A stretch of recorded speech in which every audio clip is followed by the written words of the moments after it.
wbbm-tv, Chicago.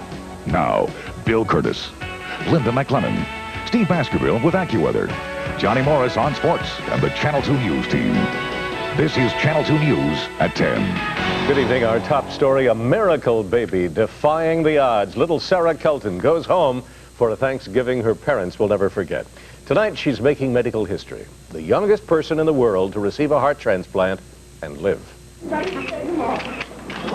With cameras clicking and the TV light shining, baby Sarah went home just in time for Thanksgiving. Anything special for this holiday? No, just quiet family dinner, that's all. And you don't have to come back soon? Hopefully not. At 10 weeks old, baby Sarah has already overcome far more medical obstacles than any of us will ever face. She was brought into the world 5 weeks early, delivered by cesarean section at Pittsburgh's Children's Hospital. Sarah then underwent a 6-hour heart transplant. Without it, she would probably die. Using ultrasound, doctors had discovered 17 weeks into pregnancy that Sarah had hypoplastic left heart syndrome. Her heart had only 2 chambers instead of the usual 4. 25% die within 1 week. Almost 100% are dead within 6 weeks. It probably was pretty miraculous that a donor became available that was the right blood type and size at the right time for this particular child. Sarah's parents couldn't agree more. Even though Sarah will need to wear a feeding tube for a while and will have to be closely monitored, Kimberly and John Kelton say all their prayers have been answered. Sarah can go home. Sarah is the second baby delivered early to receive a heart transplant. Baby Paul Holt was delivered 1 week prematurely for his heart transplant. He is now 4 years old. A tuberculosis investigation tonight at Children's Memorial Hospital. Doctors are testing a young girl who may have TB, and they're screening all staffers who have come in contact with her. TB is an infectious respiratory disease that, if left untreated, can prove fatal.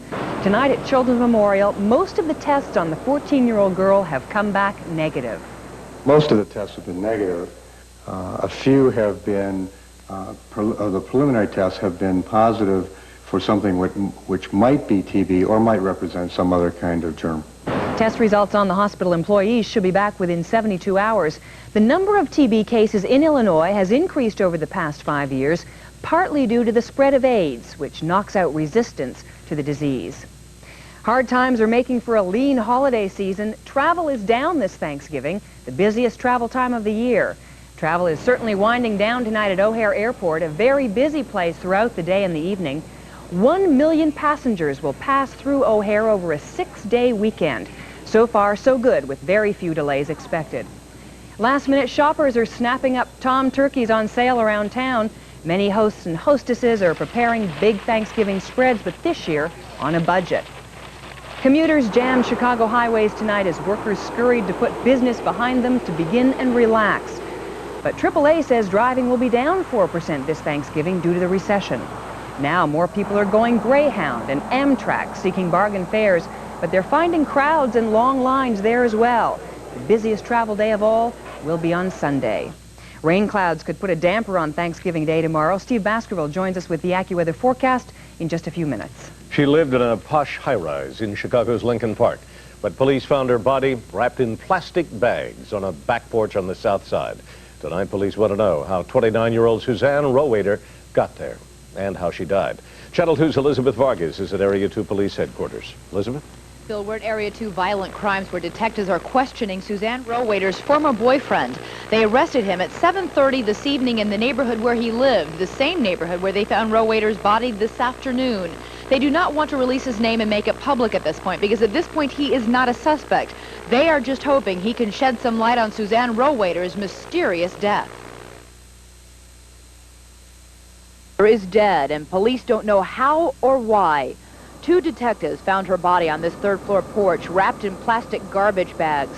The detectives went looking for her after her father in Indiana reported her missing from her Lincoln Park condo. They located the building, went into the hallway, found the name on the bell of the person they were looking for, rung the bell several times, got no response. They then went around to the back of the building and went up to the 3rd floor.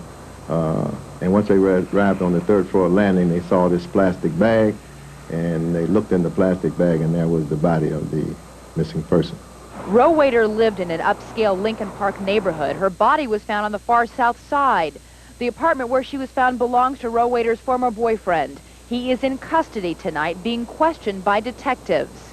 Residents here at this building refused to come to the front door and had no comment on the death of Suzanne Rohweder. They said they didn't know Rohweder or her former boyfriend. But Rohweder's co-workers are commenting. Her employer, Russ Salzman of the Greater Michigan Avenue Association, said tonight, "We are stunned, shocked, saddened, and confused. Her last day in the office was Friday. We expected to see her Monday. She did not arrive." Meanwhile, police are trying to learn whether the 29-year-old secretary was murdered. Her body was fully clothed with no signs of trauma.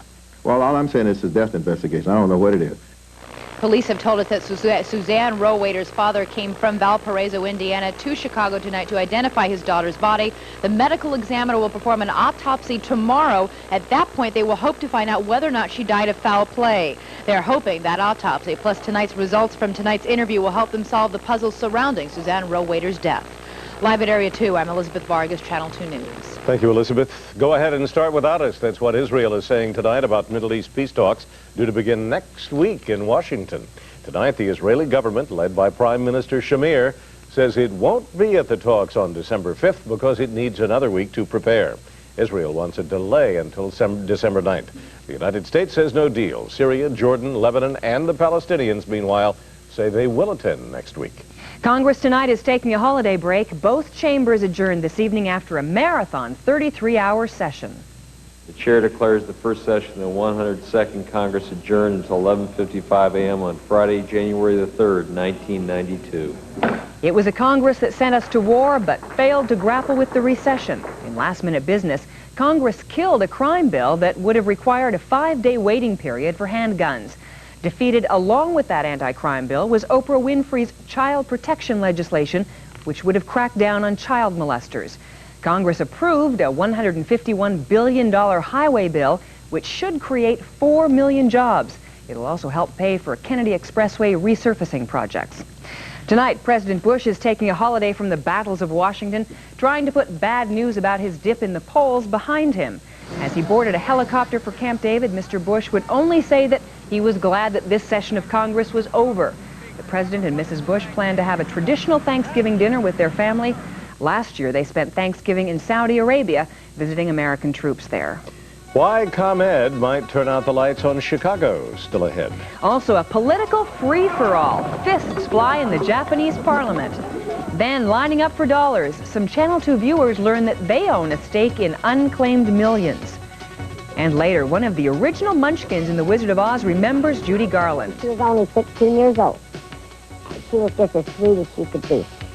What it was like behind the scenes of The Wizard of Oz, still ahead. Political sparring took on a whole new meaning tonight in the Japanese parliament. You have to see it to believe it. Look at this free-for-all that's about to break out. It came during a debate over the use of the Japanese armed forces and a proposal to let them serve in UN peacekeeping forces. Opponents say it would reawaken the militarism that led Japan to disaster in World War II. No one was hurt in the melee. The parliament eventually voted in favor of sending troops overseas for the first time in 50 years. A little less raucous today in the Chicago City Council, where the aldermen are once again sparring with Commonwealth Edison. They were all set to approve a new deal allowing ComEd to continue providing power to the city, but then the aldermen added an amendment forcing ComEd to follow city guidelines on affirmative action. Right now, ComEd gives 5% of its subcontractor business to minorities. The amendment forces ComEd to give 25% of its contracts to minorities and another 5% to women. Now the deal is up for grabs. Does it change the deal? Absolutely. What will our board do about it? I can't stand here and tell you. I don't know until they meet. Mayor Daley supports the amendment. He's now waiting to see how ComEd will respond. The state of Illinois will be writing a lot of checks soon to owners of unclaimed property. This week, we have been telling you about abandoned and forgotten assets, and many Channel 2 viewers have been checking to see if they're on the list. Tonight, Channel 2's Lester Holt tells us about the lucky ones. Bill, since our report began, tens of thousands of previously unclaimed dollars have been matched up with their owners. In conjunction with our stories, the state this week made it easier for people to find out if they have unclaimed property. And so did we. The result is more than 80 people tonight have a reason to celebrate. Oak Park printer Joe DiCicchio will have an extra $1,700 to spend this holiday. He saw his name pop up on our news the other night and learned the state had some of his money. Where did it come from? Well, they said Metropolitan Life Insurance. So I have no idea, you know. Maybe my mother had a policy and left it to me. I have no idea. Joe isn't the only one in shock. Earlier this week, state officials set up computers in the State of Illinois Center to field inquiries from people who thought they might have forgotten money. Well, it's your lucky day you came here. And a surprising number did. It's for $161. Since Monday, the state has found 89 apparent owners of unclaimed property. The money they're owed totaling over $67,000. We did have 2 individuals, which with amounts of $19,000 that we were very happy to be able to, return to. Today at the offices of the state's Unclaimed Property Division, officials continue to field calls and questions from other potential owners of lost money, like Steve Smaha, who once found money the hard way. I had an incident where I had unclaimed property and was informed by the IRS that I had some stock that I didn't even know about. Remember, if you have an account, safe deposit box, or any kind of funds out there you haven't touched or collected in 7 years, if you can't be found by law, it ends up with the state. But like Joe DiCicchio, you can get it back. It's going to be well spent, I'll tell you. I'll spend it on the grandchildren. If you want to find out if you have unclaimed property, don't call, but write the Illinois Department of Financial Institutions Unclaimed Property Division, 500 Isles Park Place, Suite 500, Springfield, 62718 is the zip code. It'll cost you nothing to have your request processed. If you're on the state's list, you'll get a verification form back in the mail, and you'll be on your way to claiming what's yours. Bill and Linda, of course, last night we revealed that Bill Kurtis was on the list. Tonight we're going to tell how much. Changed my life. $130,000. No, I'm sorry. It was $80. $80. I'm sure they're missing a couple zeros in there. Somebody probably made a some mistake. Insurance. Well, can you imagine? People have been nicer to me today. Linda has never been nicer than last time. The crew wants a party. Yes. Hasn't done any good. Someone was actually angry because he said, "You of all people, you get the money." It's like Donald Trump getting it. Who said that? Don't go away, because you may have some money coming to you, too. Throughout the rest of our news tonight, we'll be showing names of people who own a stake in unclaimed millions. Also ahead, the Thanksgiving forecast from Steve Baskerville. And the San Diego chicken is taken to court. A Bulls cheerleader says the chicken broke her jaw. But first, if your name's on this list, you own unclaimed money.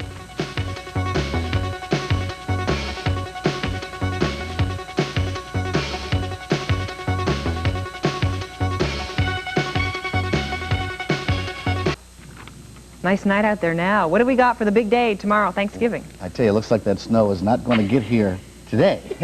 Finally nailed that one down, didn't we? But Thanksgiving looks a little bit more predictable, but it felt like the holiday season all week long. Today it finally looked like the holidays were here. The reason why, our own Linda MacLennan was with the governor for a very special countdown. 5, 4, 3, 2, 1.